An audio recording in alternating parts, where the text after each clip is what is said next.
Here's a segment from a recent Gun Talk radio episode. You can listen to all the Gun Talk radio podcasts however you tune in, or check out guntalk.com for more. A lot of times you can go online, like a Facebook group that is about black powder or something, and post a picture of the proof marks, and somebody will go, oh, yeah, that's the such and such, and it's amazing how much people know there. Yeah. On the other hand, go ahead. I ran into Facebook post this week that was very interesting and kind of gives you an idea of why some people have a hard time getting into the gun world, because I had a guy post on a reloading group, just about reloading, right?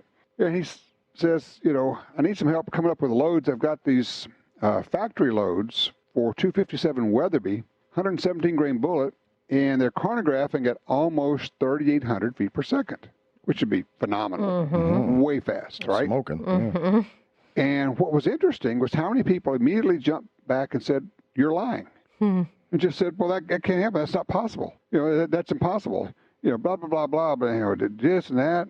Well, and they said, you know, how far the screens, are the screen spacing correct, and all that. And he says, well, I'm using the lab radar, which you may be aware of. It's a little unit that sits on your shooting bench and actually uses radar that points out and actually reads Doppler radar of the bullet going away, so there are no screens to worry about. And he's trying to explain, he's trying to get some information, and this group basically mobbed him.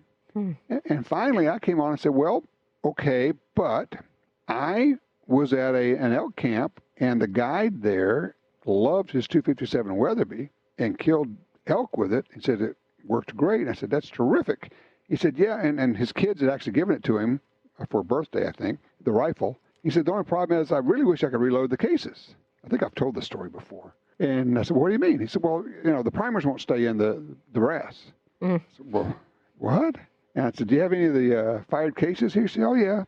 And he showed me he'd fired 10 rounds out of a box, and half of the fired rounds had no primer in them whatsoever. The primers had fallen out when he was ejecting the case, to give you an idea of how hot these loads were. I mean, factory specs on that is either 60 or 62,000 PSI. Can't remember. But these are probably, and I talked to a ballistics guy, an ammo maker actually, not Weatherby, but another one, 2 days ago, about it.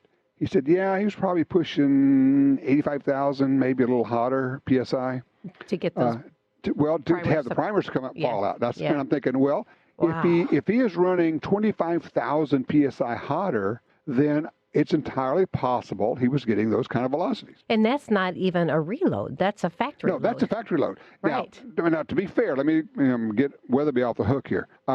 When that guy told me that, I immediately called Weatherby, because, of course, I literally wrote the book about Weatherby, the history of Weatherby, and worked with him. I knew the right people, called him. And the first reaction was, oh, geez, we thought we'd gotten all that ammo back. Oh, no. And they hadn't done a recall. They thought they'd been able to pull it back from the stores before it ever got sold. But a few boxes got out. And so they're making it right. And this is, I'm sure, loaded by Norma back then. I like Norma. She was a great gal. Yeah, Norma Jean, anyway. Yeah. About as normal as you can get. Gee. I'm on a roll today. Abby Sorry. Norma. Abby someone. Yeah, Abby Normal.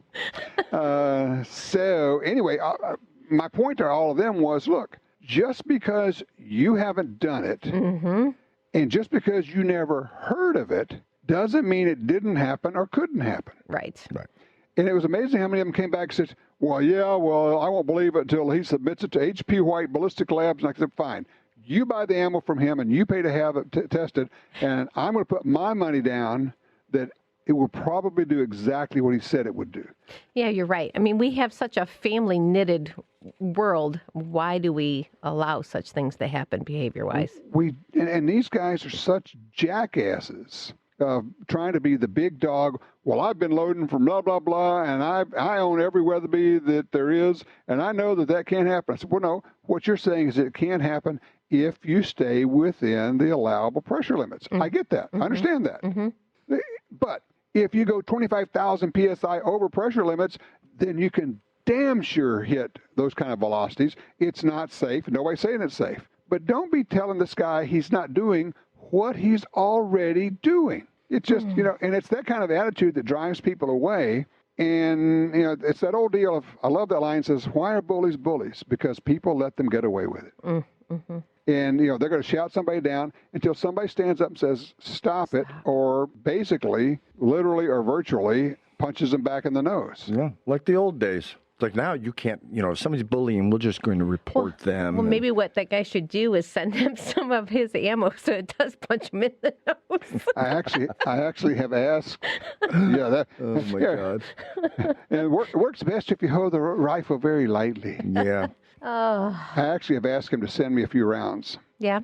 And I'm going to, if I can get a few rounds, I'll chronograph it and see what kind of velocity. Well, it would be interesting to see if it performed the same way out of different firearms, similar. True. Mm-hmm. Right. Mm-hmm. And see, and I would shoot it in a Ruger number 1, which is like a bank vault. Mm-hmm. It wouldn't bother me in the slightest to shoot out of that. And oh yeah, it's got a 28-inch barrel too. Yes. Maybe we should have him put the stock under his armpit instead of in his shoulder and get about his eye a real couple close to inches, the scope. about an inch or so. Yeah, it should be good. Yeah, there you go. So anyway, it's just one of those deals of, don't be that guy. You can ask questions, but don't try to shut people down, because maybe he's a troll, maybe he's making it up, but just maybe he's a guy who really is asking for advice, and this is actually what happened, because you weren't there. You don't know. Mm-hmm.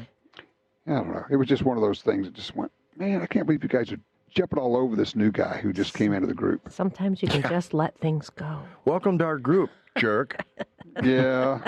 I kind of had to use the trump card and say, okay, look, because everybody says, well, I've been loading since blah, blah, blah. Okay, fine.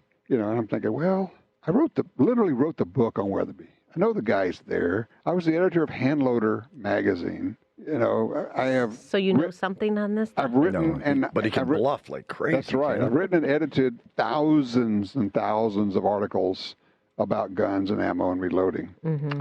What could you possibly know? So, and my point was, there are things that happen that you've never heard of because it doesn't get out of the industry. Right. Mm-hmm.